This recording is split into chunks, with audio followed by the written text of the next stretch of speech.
Chicago, like most big cities, has its fair share of unsolved crime. And in most of these cases, somebody saw or heard something.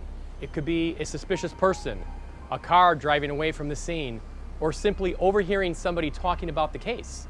With your help, we can put these criminals behind bars where they belong.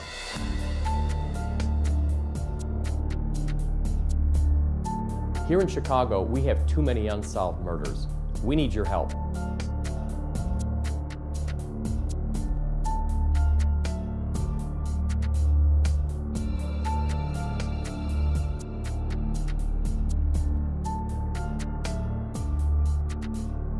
In these cases, the police department is only as strong as the citizens that get involved.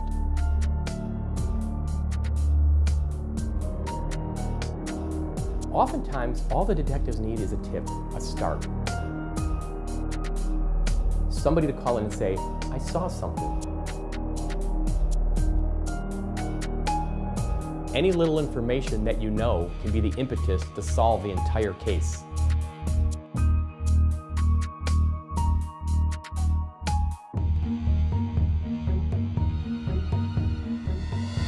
On tonight's episode, we'll be taking a look at the unsolved death of 23-year-old Amanda Pucci. On the morning of May 6, 2014, the body of Amanda was found in an alley in the 1000 block of North Wood Street in Chicago. Her death remains unsolved. Here's her story. Amanda Pucci grew up in New York, and her family still resides there.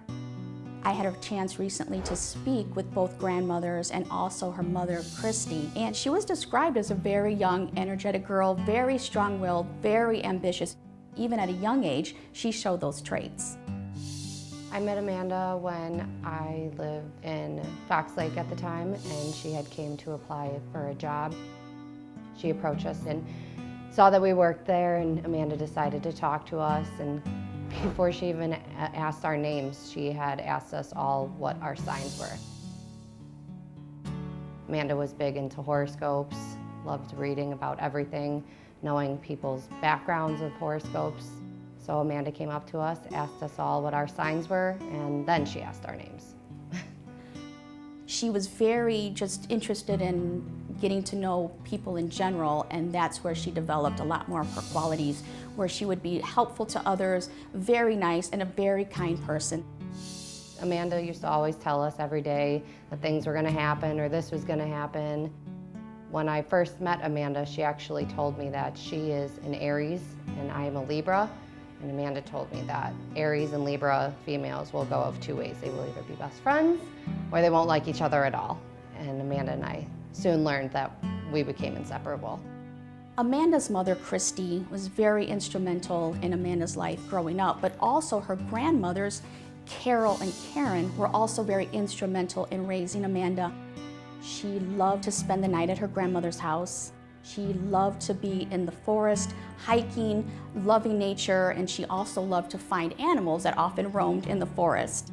Her family has a lot of pictures of her with animals, frogs, and Amanda always told us that if she ever did go, just to look at squirrels, and that would be her, because Amanda was convinced she would come back as a squirrel. Amanda was the first of 11 grandchildren, so she was able to help raise some of the other grandchildren. She loved kids and loved helping. In fact, she did the same thing with her siblings, a set of twin sisters and also a little brother. As they got older, they really looked up to Amanda. She was just a pillar of inspiration to all of them. In fact, Amanda inspired her youngest brother and her sisters to join into the military, where they were very successful. Amanda was probably one of the most bubbly people that I had ever met. She was just full of life. In fact, her family described her as just being energetic. She lit up the room, and people loved to be around her. Amanda was always picking up extra shifts or wanting to be everywhere. We had multiple different bars in the place that we worked at. She loved being inside. We had a tiki bar. We had a club upstairs. Amanda was always trying to find something to do just to keep busy. In New York, she started attending a college locally, and she took an interest in liberal arts. Once she left New York and came to Chicago, her dream was to continue schooling and also continue the liberal arts field. Amanda was originally from New York and was living in nearby Fox Lake. She was a hardworking young woman and only 23 years old when she passed away under mysterious circumstances. Amanda was a young girl who moved to Chicago from New York. She was in her 20s. She was in the prime of her life. She was living with her boyfriend. They were making plans to get married and starting their life here in Chicago. Amanda one night went out with her girlfriend. They were out at a local establishment called the Evil Olive in Wicker Park. That was the last time anyone saw Amanda alive.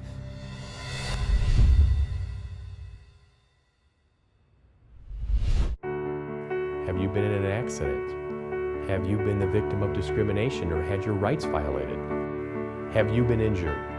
If so, the lawyers at Hale Law would love to talk to you. We offer a free consultation. Call me, Andy Hale, 312-870-6926. 312-870-6926. I look forward to talking with you about your case.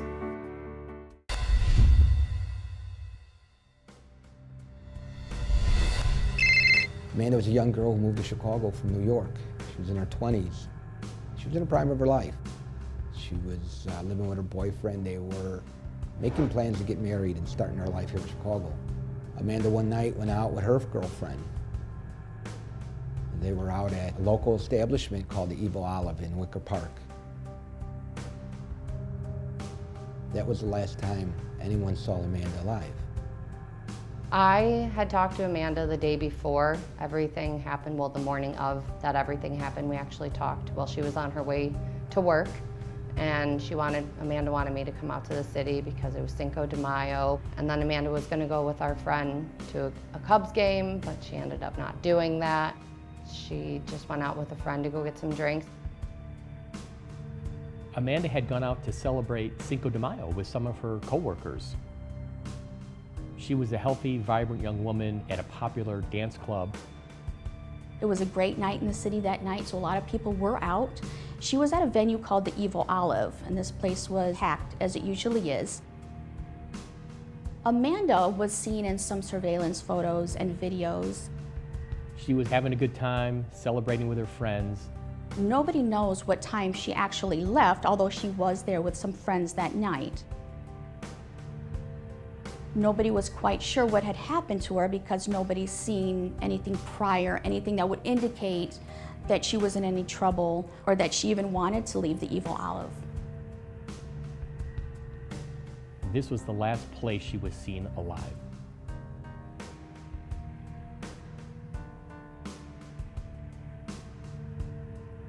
When Amanda was found, she was found in an alley. She was found about 7 in the morning by a homeowner who lived near the club where Amanda was last seen. The homeowner opened her garage door to find Amanda's lifeless body in the alley. She was found dead, unresponsive, sitting down.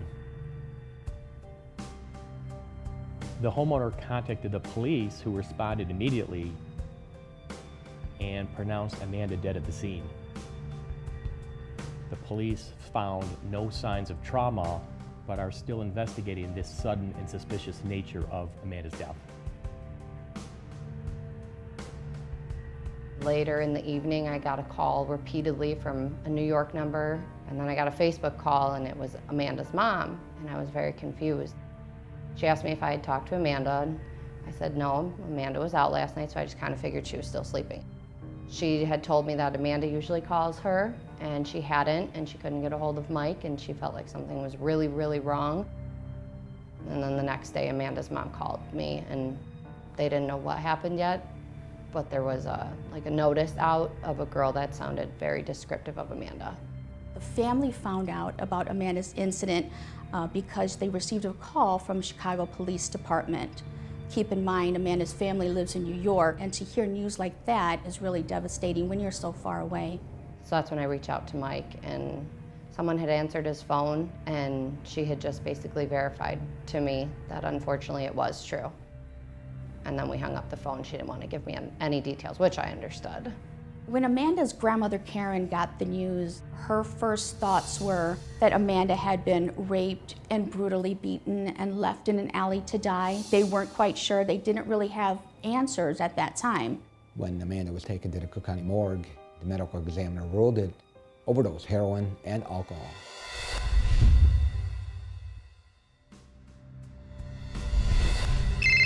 Amanda was a young girl who moved to Chicago from New York.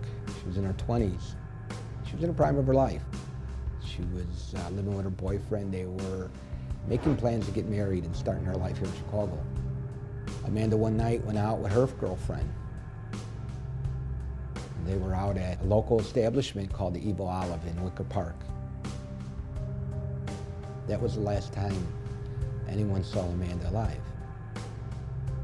When Amanda was found, she was found in an alley at a nearby block. She was found dead, unresponsive, sitting down. When Amanda was taken to the Cook County morgue, the medical examiner ruled it overdose, heroin, and alcohol. When they received the autopsy report, the family did find out that there were some drugs in Amanda's system. Amanda was not known to use any drugs. She had somebody that was very close to her that was affected by drugs, and that made her dislike drugs even more. So the family is very confused on why there would be drugs in Amanda's system. This is something that was not like her, not in her personality at all. Hearing that Amanda had passed was probably one of the hardest things to go through because we had become friends so fast.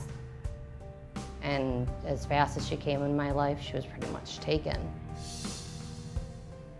It was a friendship with Amanda like I had never had before.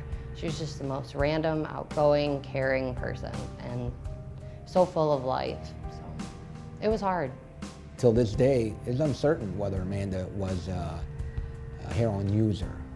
We do know that she, like I said, she was very young. She liked to party. Whether she used that heroin that night, consumed it that night, willingly or unwittingly, is yet to be determined.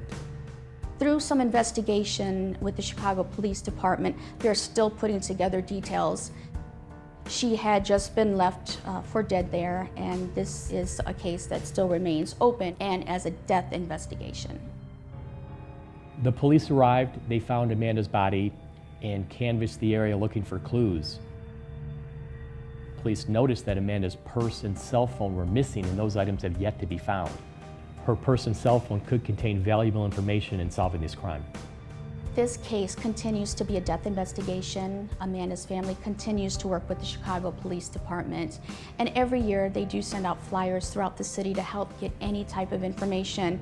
After several months of investigating the death of Amanda, we had received some tips specifically from Amanda's family in New York that another individual was arrested in Chicago for providing an amount of heroin to a victim, and that victim passed out and was subsequently sexually assaulted by the offender.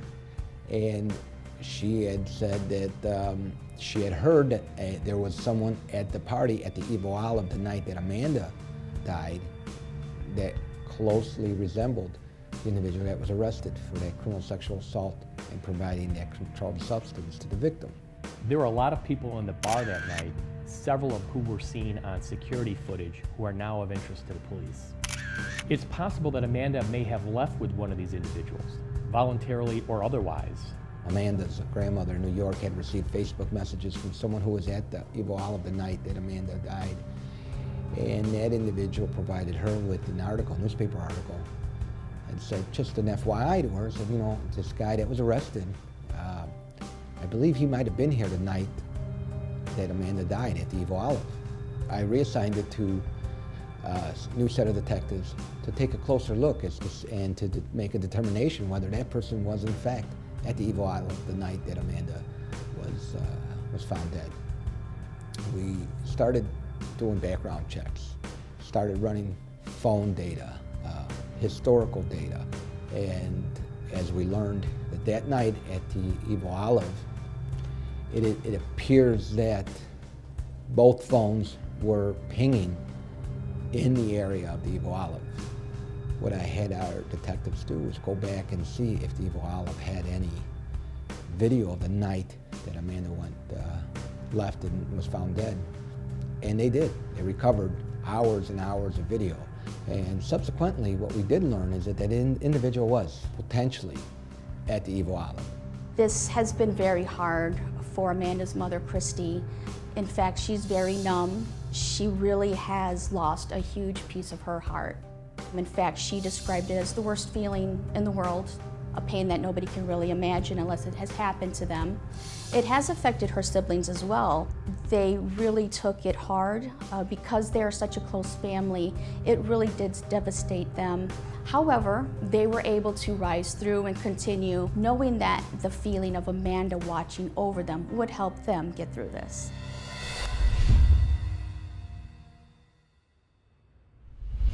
Hi, I'm Lisa Guillen from Case Files Chicago, and we like to feature your case on our show. If you know of an unsolved homicide from the Chicago area, our team wants to help you close that case. Please visit our website at www.casefileschicago.com.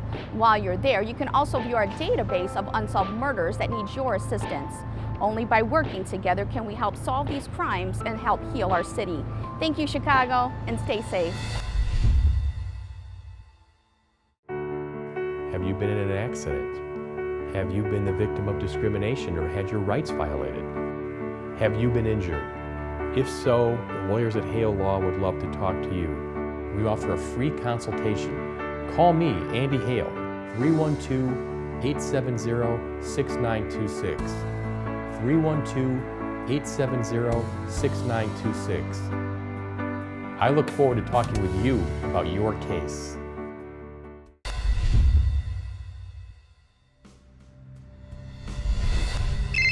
Amanda was originally from New York and was living in nearby Fox Lake.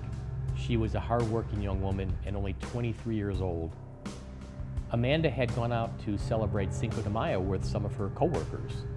She was at a popular dance club called the Evil Olive, and this was the last place she was seen alive.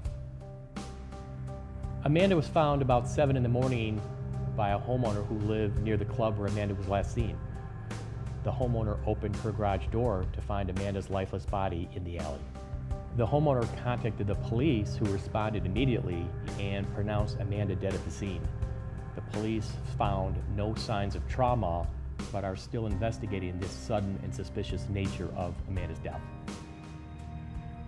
Since the incident, this has been an ongoing death investigation with the Chicago Police Department. The family has been heavily involved. I know that speaking with grandmother Karen, she has taken it upon herself to send out flyers every year since this incident has happened. She sends out hundreds throughout the city. Whoever sees them, she hopes that they will post them and share them. Grandmother Carol, she continues to fly into the city of Chicago from time to time just to get an update from detectives. Although they can't speak on the phone, she still chooses to come out and visit. Her sisters and her brother, they're really great. I talk to them all from time to time. And my friend Lauren and I, actually, when Amanda passed, we took a trip out to New York. We drove out to New York to be there for the services because we understood why they were in there, and it was just something her and I could not miss. And her family treated us like they had knew us as long as Amanda had. They were so welcoming and loving, and they invited us to their home like they had met us, two random strangers, but she knew how special we were to Amanda, so they took us in like they had always known us, and it was probably one of the best experiences of my life going. So we've kept in contact via telephone or email with Amanda's family. Both grandmothers actually have been very active. They're very concerned, but they're both very adamant that they don't believe that Amanda would have consumed an amount of heroin that would have killed her. What I do think is that there's too many variables that are in common with the previous case and this case, and until we get help, until we get someone that comes forward and tells us, okay, I did see this, and I did see this individual talking to her, or I did have this individual come up to me and offer me an amount of heroin or amount of drugs to consume with him. Until we get some more corroborating evidence, this case will remain what it is, a death investigation. This family really needs answers, just like all of our unsolved cases. It makes it harder because Amanda's family is still in New York, and so it is harder for them to communicate and to get the answers and to do a lot of the legwork that they want to do. This family desperately needs justice. They are looking for closure. They know that it won't bring Amanda back, but it will ease the pain and answer the questions on what happened to Amanda that night. Amanda's family and friends are calling on anyone who might have information to please speak up. If anybody does know anything, or anybody hears anything, any kind of information, bring it forth to the detective, because he's the one who can fix it and find our answers. All the answers that everyone deserves for Amanda, he can find it with more information. There's a ton of cases where people are victimized, regardless of whether they are heroin or any type of drug. They are consumers of heroin or any type of drug. That doesn't mean they deserve to die. And especially if someone who is providing them the drug and intentionally mixing it and making it so they either make a bigger profit or they have other motives in mind, such as taking advantage of them. In our eyes, that's murder. In the state's eyes, that's murder. There's currently a $10,000 reward for information leading to an arrest in Amanda Pucci's death. If you heard anything, saw anything suspicious, or know anything, please call a detective at the Chicago Police Department.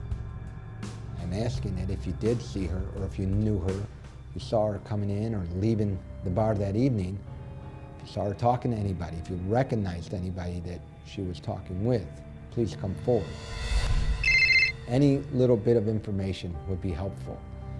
Not only in this case, we believe there's a lot of victims out there of this type of crime, with all the common variables that exist between this case and the other case, and a suspect that we believe that was there that evening. If we get some help, we might be able to bring some justice to Amanda Pucci and her family. Amanda was a fun, friendly, vivacious, energetic 23-year-old. She had her whole life ahead of her, and she didn't deserve to die like this. Her family deserves closure and justice. Please come forward and help us solve this crime. Please call Area Central Detective Division at 312-747-8380. You can ask for any detective that investigates homicides, or you can ask for myself, Lieutenant Ozzie Valdez. Amanda used to tell me that she was always looking for me because she needed a Libra in her life, and I never really believed in horoscopes until Amanda came around. And now, ever since I lost Amanda, I check it daily. I'll read mine and then I'll raise hers. I even have a tattoo. Here's Lauren, and then this is Amanda, and then there's mine. The cases featured on tonight's episode remain unsolved, and we need your help. If you have any information on tonight's episode or any of the cases featured on the show, please give the detectives a call. We need our communities to come together so we can take back our streets and make our neighborhoods safe again.